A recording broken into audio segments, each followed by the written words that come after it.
Hi friend, welcome to PLC. I hope आप लोग BPSC TRE 2.0 की तैयारी में पूरी तरह से लग गए होंगे। ये जो मैं वीडियो बना रहा हूँ इसमें कंप्यूटर आर्किटेक्चर एंड ऑर्गेनाइजेशन से जो भी क्वेश्चन पूछे गए थे बीपीएससी टीआरई 1 के एग्ज़ाम में, उन सबको मैंने एक जगह कर दिया है। क्वेश्चन की संख्या 17-18 के लगभग होगा। एक दो क्वेश्चन भी है जो एक्स्ट्रा है। वो एक्स्ट्रा कहने का मतलब है ऑपरेटिंग सिस्टम से आपको देखने को मिल जाएगा। ऑपरेटिंग सिस्टम से ज़्यादा क्वेश्चन नहीं आया था, एक दो क्वेश्चन था तो मैंने इसी में डाल दिया है। जो भी शुरू का दो क्वेश्चन दिख रहा है ये ऑपरेटिंग सिस्टम का ही क्वेश्चन आपको दिख रहा होगा। तो चलिए शुरू करते हैं। और एक बात और कहना था कि जो भी टेलीग्राम चैनल है उसमें मैंने कुछ पीडीएफ डाला है। वो खान सर का नोट्स है, तो खासकर वो हमें लगा कि उसमें हिस्ट्री भी है, लेकिन हिस्ट्री एक दो पीडीएफ है मतलब हिस्ट्री पूरा नहीं है। मैं कोशिश करता हूँ कहीं से हिस्ट्री पे अरेंज करके डाल देने के लिए। उसमें बायोलॉजी है, बायोलॉजी से एक दो क्वेश्चन ही आएगा, ज़्यादा क्वेश्चन नहीं आएगा। तो मैं डाल दिया हूँ, अगर आपको लगेगा प्रिंट करा के पढ़ना है तो पढ़ सकते हैं। चलिए शुरू करते हैं। जो भी पहला क्वेश्चन है ये कह रहा है कि which of the following is a technique that makes the beginning of computer communication.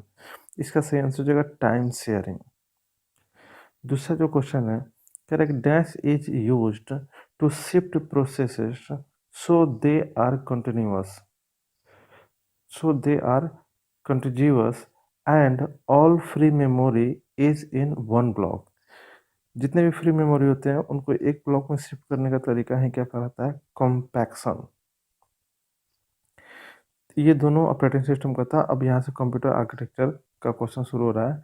Secondary memory is the long term store for programs and data while main memory holds program and data currently in use। what kind of organization is this? तो देखिए physical organisation ही use किया जाता है। आपको पता होगा कि जो भी सेकेंडरी मेमोरी है वो परमानेंट स्टोर करता है, जो भी प्राइमरी मेमोरी है वो करंटली रनिंग एप्लीकेशन का डाटा स्टोर करता है। तो इनमें जो ऑर्गेनाइजेशन होता है वो फिजिकल होता है। 4 नंबर जो क्वेश्चन है कह रहा है कि what does the control unit generate to control other unit. तो कंट्रोल सिग्नल इसका सही आंसर होगा। इस क्वेश्चन पे बड़ा विवाद हुआ था। कभी टाइमिंग सिग्नल करके इसको क्वेश्चन को शुरू में सही किया था बीपीएससी ने, फिर बाद में उसको भी लगा कि उसने गलती किया है तो कंट्रोल सिग्नल उसे कर दिया था। 5वां नंबर क्वेश्चन पे आते हैं। कह रहा है कि the most common addressing technique employed by A CPU. तो इसमें मोर देन एबव होगा। जो भी टेक्निक है इसमें डायरेक्ट इनडायरेक्ट इन सब का इस्तेमाल किया जाता है। कितने नंबर तक हो गया? चलिए हम 5 नंबर तक देख लिए। ठीक है, आज ये 6 नंबर पे देखते हैं। कह रहा है कि in various devices dash are used to overcome the difference in data transfer speed. Data transfer speed को थोड़ा सा मैनेज करने के लिए बफर रजिस्टर का इस्तेमाल किया जाता है। What do we use to extend the connectivity of the processor bus? तो PCI बस का यूज किया जाता है उसको एक्सटेंड करने के लिए, बढ़ाने के लिए, कनेक्टिविटी को बढ़ाने के लिए। 8वां नंबर जो क्वेश्चन है उसे देखते हैं। कह रहा है कि इन memory mapped input output, IO का मतलब इनपुट आउटपुट, ठीक है। और ये हो गया पहला आपका ऑप्शन, फिर ये दूसरा, ये तीसरा, ये चौथा। ये थोड़ा सा क्वेश्चन बनाने में थोड़ा सा गलती हो गया है, पहला ऑप्शन क्वेश्चन में ही जाके घुस गया है। तो आप उतना ही समझ लीजिएगा। हालांकि इसका सही आंसर ए ही है, ये आपका सही आंसर है। In memory input output, in memory mapped input output, सही आंसर हो गया A. The input output device and the memory share the same address space, यही इसका सही आंसर है। चलिए 9th नंबर क्वेश्चन पे आते हैं। करें कि what is the addressing called that is used in an instruction of the from add X Y. ये जो एड्रेसिंग जो किया जा रहा है यहाँ पे, इसको हम लोग क्या बोलते हैं? तो इसका सही आंसर हो जाएगा सी। इसका सही आंसर है सी, एब्सोल्यूट। 10वां क्वेश्चन पे आते हैं। कह रहा है कि इन IA32 architecture along with the general flags, which of the following conditional flag is provided? ठीक है, तो यहाँ पे इसका सही आंसर होगा डी, मोर देन 1।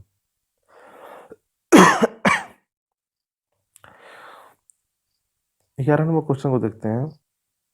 करेंगे the method of accessing the input output devices by repeatedly checking the status flag is. इसका सही आंसर हो जाएगा A, program controlled input output. 12 number question को देखते हैं। हालांकि 12 नंबर क्वेश्चन को छोड़ दीजिए, गलती से यहाँ पे आ गया है, हालांकि इसका ऑप्शन में भी थोड़ा गलती हो गया है। ये डीएस का क्वेश्चन है, यहाँ पे आ गया है। 13 नंबर क्वेश्चन पे आते हैं। द एक्सप्रेशन, ये रहा expression, shows the dash operation. ये जो आपका एक्सप्रेशन है, ये क्या शो कर रहा है? पीओएस। पीओएस का मतलब होता है प्रोडक्ट ऑफ सम। तो ये प्रोडक्ट हो गया, ये प्रोडक्ट हो गया, ये प्रोडक्ट हो गया, इनका सम निकाला जा रहा है। 14 नंबर क्वेश्चन को देखते हैं। करें what are the canonical form of Boolean expression. Boolean expression का कैनोनिकल फॉर्म की बात कर रहा है, इसका सही आंसर हो जाएगा सी, SOM POM दोनों होता है। 15 नंबर क्वेश्चन पे आता है। 15 नंबर क्वेश्चन में देख रहे हैं कि लॉजिक जो भी ये होता है लॉजिक गेट्स, उसका एक सर्किट दिया हुआ, और इसका आपका बुलियन एक्सप्रेशन आपको क्या करना है? खोजना है।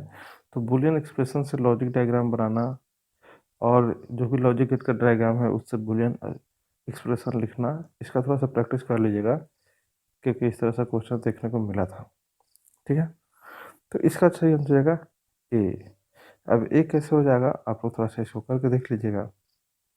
ठीक है, ये जो अंदर वाला है, ये हो गया और गेट, फिर इनके बीच में एंड है, मतलब अब ये इस एंड की बात हो रहा है, और फिर उसके बाद ये डी के साथ इस एंड को किया जा रहा है, और फिर ई देखिए, ई यहाँ है, फिर ई के साथ इसको एंड ऑपरेशन किया जा रहा है। तो इसका सही आंसर है ए। 16 में देखते हैं कि अगर Boolean algebra can be used, इसका भी मोर देन वन ही आंसर है। इस पे भी विवाद हुआ था, वो उसने बीपीएससी ने पहले केवल सी को सही माना था, फिर उसको बाद में लगा के नहीं गलत है, तो वो मोर देन वन किया। तो सही आंसर क्या हो जाएगा? डी। 17 नंबर क्वेश्चन पे आते हैं। एक ही क्वेश्चन को 2 बार रिपीट किया गया था। ठीक है, यहाँ पे इसका सही आंसर क्या हो जाएगा? Control signal. 18 नंबर क्वेश्चन है, to display time in railway station which digital circuit is use. तो 7 सेगमेंट डिकोडर का इस्तेमाल किया जाता है। चलिए आगे बढ़ते हैं। 19 नंबर क्वेश्चन पे आते हैं। कह रहा है कि which of the following natural element is the primary element in computer chip. Computer chip में तो सिलिकॉन का ही यूज किया था। काफ़ी आसान सा क्वेश्चन है। लास्ट वाला क्वेश्चन एकदम आसान है, फादर ऑफ कंप्यूटर पूछा गया था, तो मैंने इसी में डाल दिया था। तो ये सबको पता है, चार्ल्स बेबेज होते हैं। ये फंडामेंटल का क्वेश्चन है। चलिए मिलते हैं किसी नेक्स्ट वीडियो में।